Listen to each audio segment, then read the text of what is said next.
स्वागत है। तो चलिए आपको एक बार फिर से छत्तीसगढ़ की नगरनार ले चलते हैं, जहां पर प्रधानमंत्री नरेंद्र मोदी इस वक्त एक चुनावी जनसभा को संबोधित करते हुए इतनी चिंता है कि उनके पास यहां आने के लिए समय ही नहीं है, सरकार बचाने में लगे हैं। और दूसरा कारण है ये मोदी है। अगर मोदी के सामने जाना है तो कोई आकंठ भ्रष्टाचारी मोदी से आंख नहीं मिला सकता है, और इसलिए वो आने से डरते हैं, भाग जाते हैं। मेरे साथियों,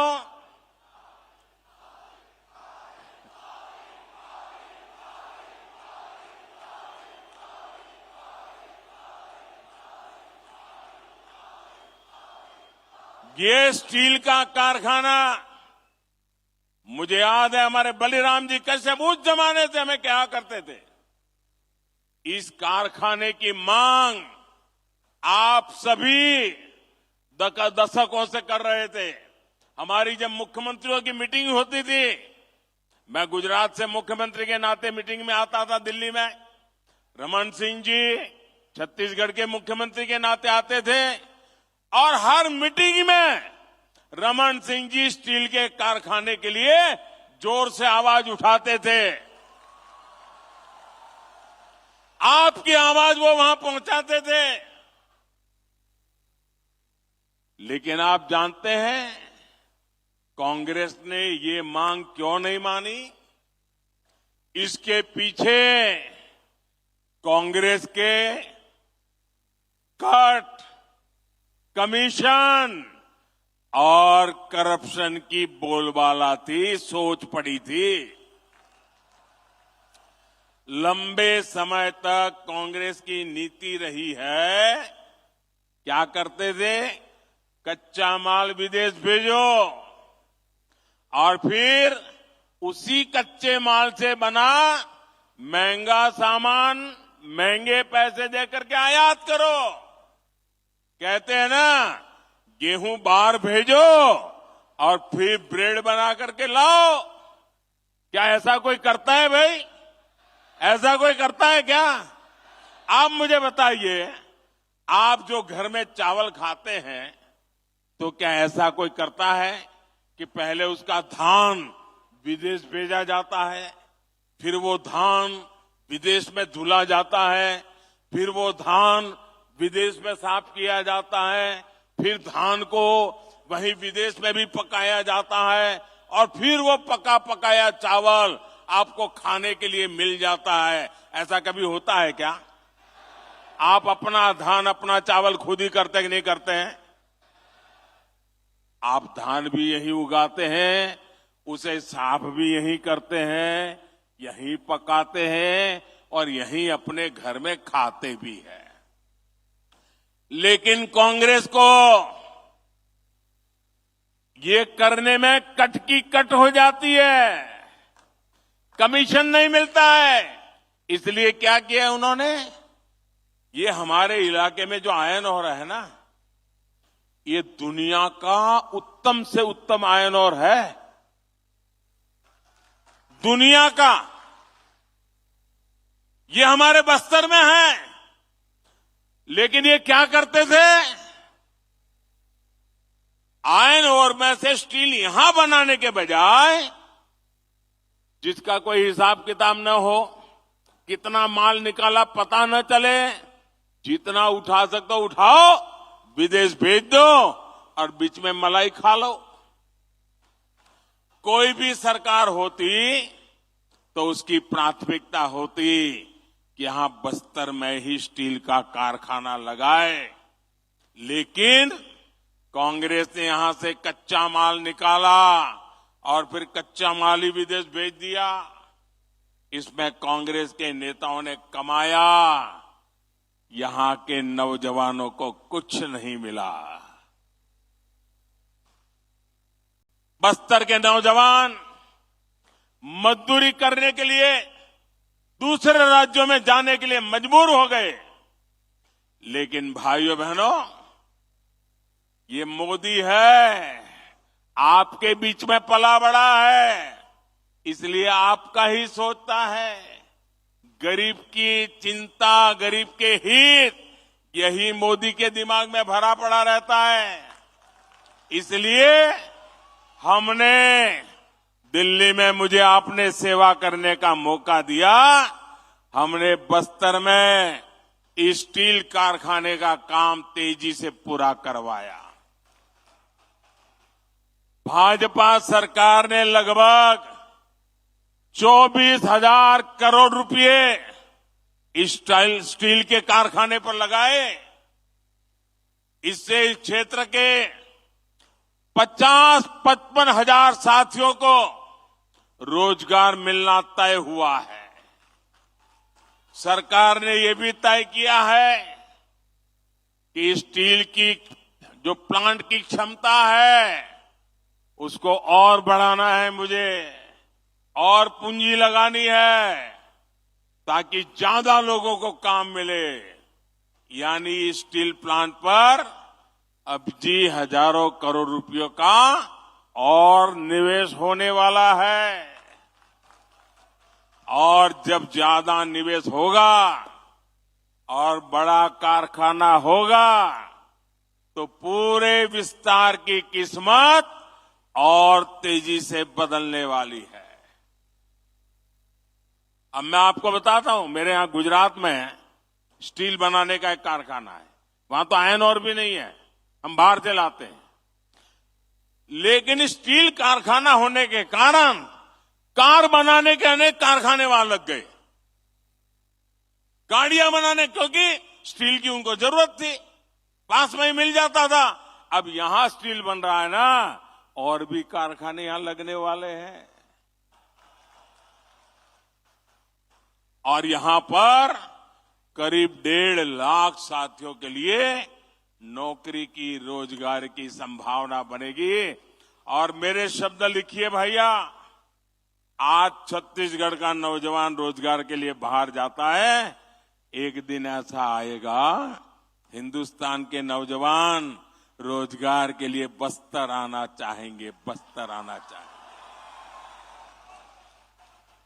आप कल्पना कर सकते हैं, मोदी अगर ये काम कर देगा तो कांग्रेस के लोगों के लिए भ्रष्टाचार के रास्ते रुक जाएंगे। खदान में से जो माल खाते थे उस पर मोदी ने ताला लगा दिया, और इसलिए छटपटा रहे हैं। आज भी कितनी झूठी बातें फैलाई, लेकिन आपने उन पर ये तमाचा मारा, इतनी पब्लिक आकर के आपने उनको तमाचा मारा है।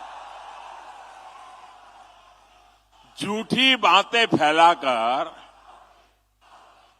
इनका इरादा समझिए, बस्तर के मेरे नौजवानों, इनका इरादा समझिए।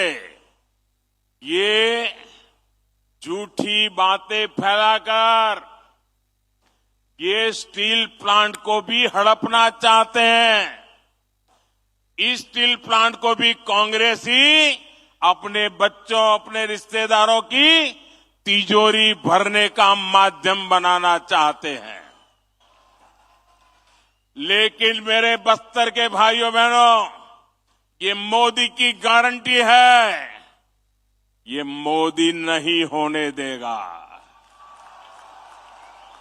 ये बस्तर का स्टील प्लांट आपका है, बस्तर के लोगों का है।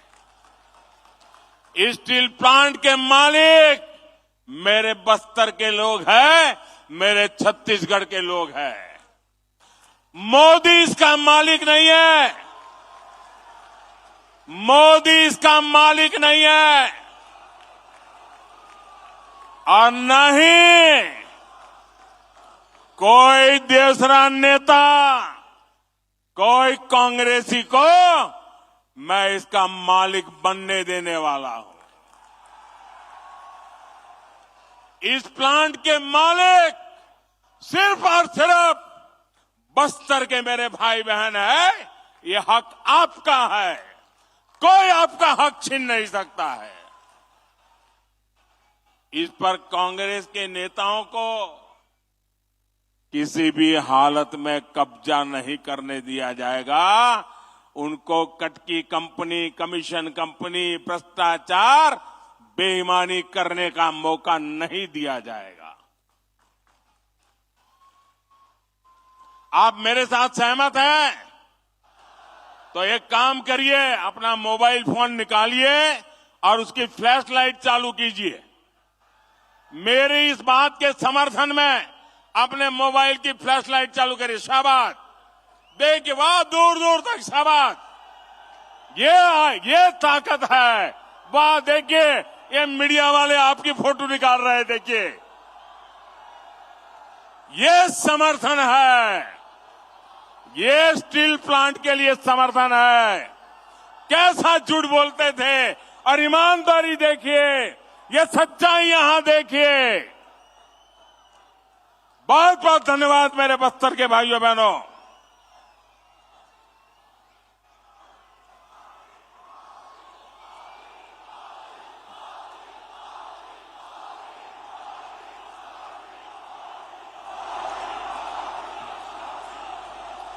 मेरे परिवारजनों, कांग्रेस का ट्रैक रिकॉर्ड दिखाता है कि उसे छत्तीसगढ़ के लोगों की परवाह नहीं है। उसकी प्राथमिकता सिर्फ और सिर्फ छत्तीसगढ़ की संपदा को लूटना है।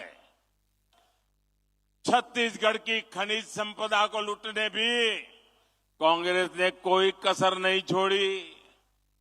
यहां से जो भी खनिज निकलता था, उसका लाभ कांग्रेस के राज में यहां के नागरिकों को, नौजवानों को नहीं मिलता था। इसलिए दिल्ली में भाजपा सरकार बनने के बाद खनिज से जुड़ी नीति में हमने बड़ा बदलाव किया। हमने डिस्ट्रिक्ट मिनरल फंड बनाने का फैसला किया। यानी जो भी खनिज यहां से निकलेगा, उसका एक हिस्सा आपकी मालिकी का होगा, आपके विकास के लिए होगा। ये खनिज मोदी की मालिकी की नहीं है। ये खनिज छत्तीसगढ़ की कांग्रेस सरकार की नहीं है, ये आपकी है। इसका हक आपको देने का काम ये मोदी ने किया है। भाजपा ने आपको विकास का साझेदार बनाया, आपको पार्टनर बनाया। इसके तहत छत्तीसगढ़ को 8,000 करोड़ रुपए मिले हैं। लेकिन जानते हैं कांग्रेस ने इस पैसे से क्या किया? यहाँ की कांग्रेस सरकार ने इसमें भी घोटाला कर दिया है। साथियों, आपकी वन उपज के साथ कांग्रेस ने क्या किया, ये भी आपने देखा है। वन उपज तो हमारे जनजातीय समाज के आर्थिक जीवन का बहुत बड़ा हिस्सा रहा है। लेकिन जब तक दिल्ली में कांग्रेस सरकार थी, तब तक ये लोग सिर्फ 10-12 वन उपजों पर ही एमएसपी देते थे। आज जो नौजवान है, उन्हें ये पता होना चाहिए कि उनके माता पिता, दादा दादी, नाना नानी को कांग्रेस ने नमक से ठगा है, नमक से ठगा है। तो छत्तीसगढ़ के जगदलपुर के